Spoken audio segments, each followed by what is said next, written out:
लेखकीय प्रस्तावना अपनी बात प्रस्तुत काव्य का नाम बुद्ध चरित चंद्रोदय है। इसमें गौतम बुद्ध का चरित्र चित्रायित करने का प्रयास किया गया है। प्रेरणा का स्रोत वैसे तो जयदेव के लेखन के बाद मैंने लेखन से लगभग संन्यास ही ले लिया था, फिर भी अपने जीवन के अंतिम चरण में बौद्ध धर्म और दर्शन से विशेष प्रभावित होकर जब मैंने बौद्ध धर्म की दीक्षा ले ली तो मेरे मन में यह अनुताप होने लगा कि कई प्रबंध काव्यों का प्रणेता होने पर भी मैं विश्व के सबसे बड़े धर्म प्रवर्तक और मानवतावादी विचारक महामानव बुद्ध पर कोई छोटा मोटा काव्य भी नहीं लिख सका। कदाचित अनुताप की यही भावना इस काव्य के प्रणयन का मूल कारण और मूल स्रोत है। बुद्ध की लोकप्रियता। बुद्ध के जमाने में अनेक धर्म प्रवर्तक अपने अपने धर्म का प्रचार कर रहे थे। इनमें जैन धर्म के प्रवर्तक स्वामी महावीर के अलावा अजित केश कंबल, उद्दक रामपुत्त, आलार कालाम, मक्खली गोसाल, पकुट कच्चायन, पूर्ण काश्यप आदि प्रमुख थे। निश्चय ही इनमें मध्यम मार्ग के प्रवर्तक गौतम बुद्ध सबसे ओजस्वी धर्म प्रवर्तक के रूप में उभरकर सामने आए। वे अपने समकालीन धर्म प्रवर्तकों में सबसे अधिक लोकप्रिय हुए। बुद्ध की लोकप्रियता का अनुमान इसी बात से लगाया जा सकता है कि उस समय के सबसे प्रतापी मगध के राजा बिंबिसार और कौशल के राजा प्रसेनजित ने भी बुद्ध का शिष्यत्व स्वीकार कर लिया था। उनकी लोकप्रियता का पता इस बात से भी चलता है कि बुद्ध के परिनिर्वाण के बाद उनकी अस्थियों के लिए 8 राज्यों के प्रतिनिधि दावेदार अपनी अपनी सेनाओं के साथ आकर उपस्थित हो गए थे और संघर्ष की स्थिति पैदा हो गई थी, जिसका निवारण द्रोण नामक एक बुद्धिमान ब्राह्मण ने किया था। बुद्ध की यह लोकप्रियता उनके परिनिर्वाण के बाद भी कम नहीं हुई, बल्कि उत्तरोत्तर बढ़ती ही गई। अशोक, कनिष्क और हर्षवर्धन जैसे महान सम्राटों ने बौद्ध धर्म की दीक्षा लेकर उसके प्रचार प्रसार में प्रशंसनीय प्रयास किया और भारत के बाहर चीन, Japan, Mongolia, Manchuria, Thailand, Cambodia, Burma, Tibet, Lanka आदि कितने ही एशियाई देशों में प्रसारित करके उसे विश्व धर्म का रूप प्रदान किया। अपनी लोकप्रियता के कारण ही बुद्ध मूर्तिकला के सबसे प्रिय और प्रेरक आलम्बन बन गए। पूरी दुनिया में जितनी अधिक मुद्राओं में बुद्ध की मूर्तियां बनाई गईं, उतनी किसी भी दूसरे महापुरुष की नहीं बनाई गई। कवियों और लेखकों ने भी बुद्ध के जीवन, धर्म और दर्शन को लेकर पुस्तकों का अंबार लगा दिया। पाली, संस्कृत, चीनी, जापानी, सिंधली, बर्मी, थाई, तिब्बती, अंग्रेजी, फ्रेंच, इटालियन आदि दुनिया की विभिन्न भाषाओं में बुद्ध के जीवन, धर्म और दर्शन पर इतनी पुस्तकें लिखी गई, जितनी शायद ही किसी अन्य धर्म प्रवर्तक पर लिखी गई हों। इस प्रकार बुद्ध कला और संस्कृति के प्राण बनकर पूरे विश्व में अमर हो गए और उन्होंने अपने देश का नाम दुनिया में जितना उजागर किया, उतना इस देश का कोई भी दूसरा महापुरुष नहीं कर सका। बुद्ध की देन। यहाँ एक सवाल यह पैदा होता है कि बुद्ध की इस विश्वव्यापी लोकप्रियता का क्या कारण है? संसार के लिए बुद्ध की ऐसी कौन सी देन है जिसके कारण वे इतने लोकप्रिय हो सके? औरों की बात मैं नहीं जानता, लेकिन मेरे अपने विचार से मानवता के लिए बुद्ध की सबसे बड़ी देन यही है कि उन्होंने मानव बुद्धि को अंधविश्वासों के कारागार से मुक्त करके उसे एक वैज्ञानिक दृष्टि प्रदान करने की दिशा में बहुत बड़ा योगदान दिया।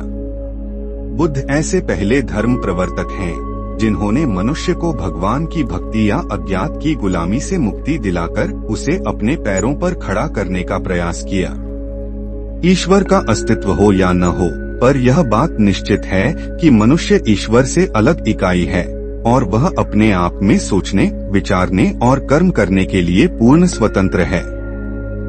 उसका पूर्ण विकास तभी संभव है जब वह अपने मन और बुद्धि को स्वतंत्र चिंतन के लिए उन्मुक्त रखे और अपने आप को किसी अन्य पर निर्भर मानकर अपने अध्यवसाय और पुरुषार्थ को कुंठित न होने दे।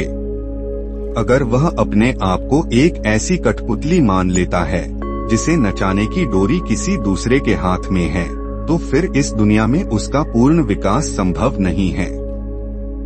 बुद्ध की दूसरी सबसे बड़ी देन मानवीय समानता का प्रतिपादन है। उन्होंने पुरातन धर्म शास्त्रों द्वारा प्रतिपादित वर्णवाद, जातिवाद, ऊंच नीच, छुआछूत आदि सभी विषमतामूलक व्यवस्थाओं को बड़ी निर्भीकता से नकार दिया और सब मनुष्यों को बिना किसी भेदभाव के अपने धर्म में दीक्षित किया।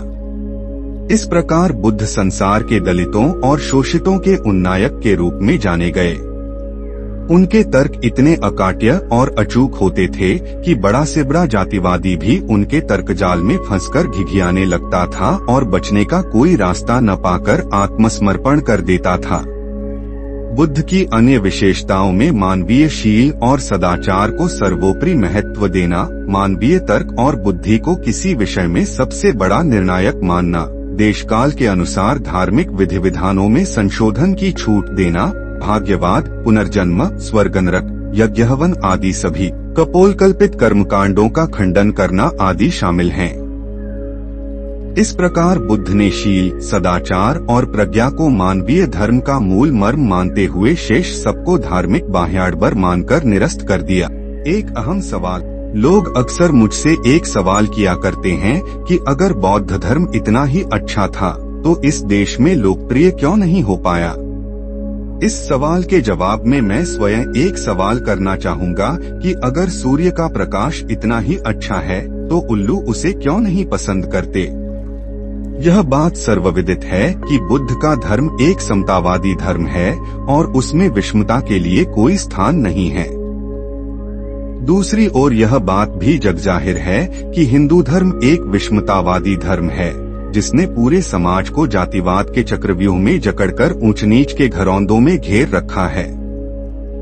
यह बात तो सही है कि जातिवाद के कारण इस देश में जिस विषमतावादी समाज की रचना हुई है उसने देश को बेहद कमजोर और खोखला कर दिया है। इसी प्रकार यह बात भी सही है कि जातिवाद का नाजायज फायदा उठाकर समाज की सवर्ण जातियों ने देश की पूरी सत्ता, संपत्ति और शक्ति अपने हाथों में केंद्रित कर रखी है और दलित, शोषित एवं पिछड़ी जातियों को दमन और शोषण का शिकार बनाकर गरीबी और भुखमरी का जीवन जीने के लिए मजबूर कर दिया है। फिर भी शताब्दियों से जातिवाद की गंदी नालियों में जीवन यापन करने की आदी हो जाने के कारण बहुसंख्यक दलित, शोषित और पिछड़ी जातियों को भी अपनी दीनता और दयनीयता का आभास नहीं हो पाता और उन्हें जातिवाद के बाहर की शुद्ध हवा जहरीली प्रतीत होती है।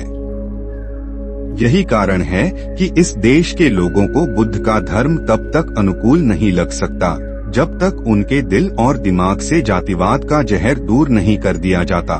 विशेष तौर तरीका, इस देश का अपना विशेष तौर तरीका है। अगर आप बुद्ध को ईश्वर मानते हैं तो इसमें किसी को कोई आपत्ति न होगी। अगर आप बुद्ध की पूजा प्रार्थना करते हैं तो इसमें किसी को कोई उज्र न होगा। अगर आप बुद्ध के मानवतावादी विचारों का समर्थन करते हैं तो लोग तहे दिल से आपका समर्थन करेंगे। आपका विरोध केवल तब शुरू होगा जब आप बुद्ध की समतावादी शिक्षाओं पर अमल करना चाहेंगे। अर्थात अगर आप जातिवाद के दायरे से बाहर आकर खानपान और शादी ब्याह के मामले में भेदभाव को मिटाना चाहेंगे तो इस पर जातिवादियों की प्रतिक्रिया प्रारंभ हो जाएगी। तब इन लोगों को ऐसा महसूस होने लगेगा कि आपने समाज को रसातल में ढकेल दिया, आपने सनातन धर्म की मिट्टी पलीद कर दी। बस यही वह स्थिति है जब आप पर चारों ओर से उंगली उठने लगेगी, जब आपकी चारों तरफ टीका टिप्पणी होने लगेगी, जब आप पर गालियों की बौछार होने लगेगी। इसका क्या मतलब है? इसका मतलब बहुत साफ है। आप वैचारिक और मौखिक रूप से मानवतावादी बने रहें तो कोई बात नहीं, मानव एक हैं का नारा लगाते रहें तो कोई बात नहीं, वसुधैव कुटुम्बकम की माला जपते रहें तो कोई बात नहीं, जातिवाद का विरोध करते रहें तो कोई बात नहीं।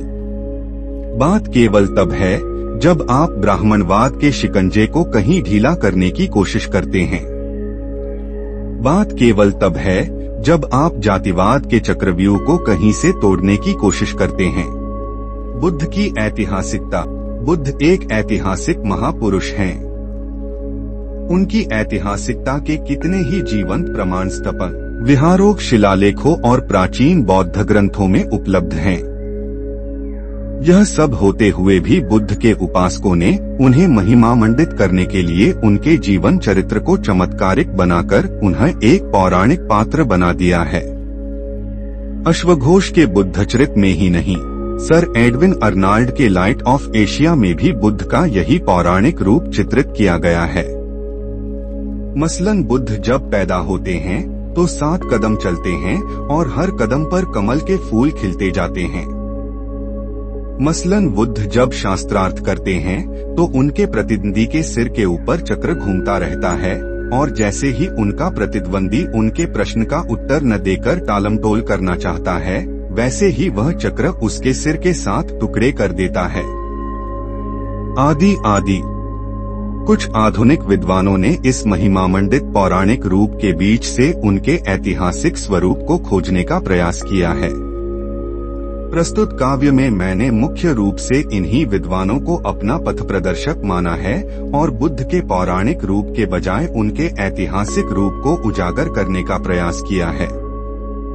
फिर भी कुछ ऐसे बिंदु हैं जहां मैं इन विद्वानों से पूर्ण सहमत नहीं हो पाया हूं। वहां मैंने प्राचीन कथा लेखकों को अपना आधार बनाया है। उदाहरणार्थ, कुछ आधुनिक विद्वान सिद्धार्थ के पिता शुद्धोदन को कपिलवस्तु का राजा न मानकर लुम्बिनी ग्राम का एक बड़ा किसान मानते हैं। यह बात मुझे इसलिए समीचीन नहीं लगती कि यदि सिद्धार्थ एक राजकुमार न होकर एक किसान के लड़के होते तो तत्कालीन राजाओं और सामंतों पर उनका इतना जबरदस्त प्रभाव न पड़ पाता। इसके अलावा जब सभी प्राचीन बौद्ध ग्रंथों में उन्हें एक राजपुत्र माना गया है तो यह बात बिल्कुल निराधार नहीं हो सकती।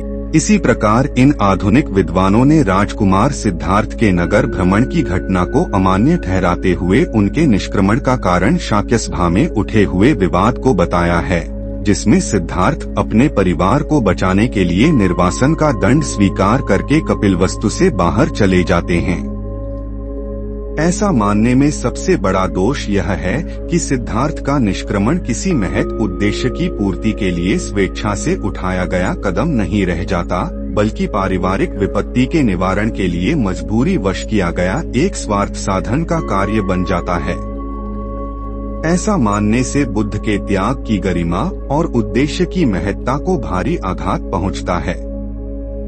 इस तर्क में मुझे कोई विशेष वजन नहीं दिखाई देता कि क्या बुद्ध ने 30 वर्ष की उम्र तक कोई बूढ़ा या रोगी या मुर्दा नहीं देखा था। देखा होगा, जरूर देखा होगा, पर देखने में अंतर भी तो होता है। किसी एक ही दृश्य का प्रभाव एक ही व्यक्ति पर भिन्न भिन्न मानसिक स्थितियों के कारण भिन्न भिन्न भी तो पड़ सकता है। ऐसा ही सिद्धार्थ के साथ भी हुआ होगा। विवाह के बाद 17 वर्ष की उम्र से 28 वर्ष की उम्र तक एकांत सेवन करते हुए सांसारिक सुखों में लिप्त रहने के बाद जब कोई आदमी पहली बार घर से बाहर नगर भ्रमण पर जाएगा तो हर दृश्य उसके मानस पटल पर अपना विशेष प्रभाव तो डालेगा ही। अगर यह सिद्धार्थ के साथ हुआ तो इसमें कौन सी असंगति है? उलझाव और सुलझाव की भाषा की प्राचीन दोहा चौपाई शैली दोनों में ही प्रबंध रचना कर चुका था। पठन पाठन की सुविधा से मुझे आधुनिक छंद शैली अधिक उपयुक्त जान पड़ती थी, तो गायन, वाचन, पारायण की दृष्टि से दोहा चौपाई शैली अधिक श्रेयस्कर प्रतीत होती थी। जब मैं स्वयं किसी निर्णय पर न पहुंच सका तो मैंने इस समस्या को माननीय भिक्षुओं और धम्म बंधुओं के सामने रखा, पर वहाँ भी कोई सर्वसम्मत हल न निकल पाया, क्योंकि वहाँ भी 2 पक्ष बन गए। पहला पक्ष खड़ी बोली की आधुनिक छंद शैली का समर्थक था, तो दूसरा अवधि की दोहा चौपाई शैली का पक्षधर था। दोहा चौपाई शैली के विरोध का प्रमुख कारण यह था कि सर्वसाधारण के लिए बोधगम्य नहीं थी। फिर भी जब मैंने यह तर्क दिया कि गेय होने के कारण यह शैली प्रचार प्रसार की दृष्टि से अधिक उपयुक्त है तथा तुलसी के पहले अनेक जैन, बौद्ध और सूफी कवियों ने भी इसका सफल प्रयोग किया है, तो उनका विरोध शिथिल पड़ गया। अंत में लोक भाषा अवधि की दोहा चौपाई शैली में काव्य लेखन की बात पक्की हो गई।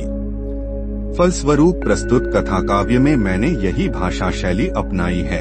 आभार प्रकाशन। अपनी बात समाप्त करने के पूर्व मैं श्री गुरु प्रसाद मदन डॉ. सुमेर सिंह शैलेश प्रो. आदित्य प्रताप सिंह, भाई रानार्जुन एवं आनंद बौद्ध के प्रति अपना विशेष आभार व्यक्त करता हूँ, जिन्होंने इस काव्य के टीकाकरण, अवलोकन, अवगाहन, अनुशीलन एवं आपत्तियों का निराकरण करके इसे लोकप्रिय बनाने की दिशा में अपना विशेष सहयोग प्रदान किया है। इसके अतिरिक्त भंते ज्ञानेश्वर, भंते शीलरत्न, भंते करुणाकर, सर्वश्री बी. बौद्ध, रामावतार बौद्ध, इंद्रपाल बौद्ध, संपत कुमार बौद्ध आदि गुरुजनों एवं धम्म बंधुओं के प्रति मैं अपना हार्दिक आभार व्यक्त करता हूँ, जिन्होंने इस काव्य के लेखन, प्रकाशन एवं प्रचार प्रसार में सतत प्रोत्साहन एवं योगदान दिया है। जिन काव्य मर्मज्ञ पाठकों ने अपनी मूल्यवान शुभकामनाएं, सम्मतियां और सुझाव भेजकर इस काव्य के संशोधन, परिवर्धन एवं टीकाकरण के लिए प्रेरित और प्रोत्साहित किया है, उनके प्रति भी मैं बहुत अनुग्रहित और आभारी हूँ। भवतु सब्ब मंगलम्। भारत भवन, विनीत विक्रम बौद्ध।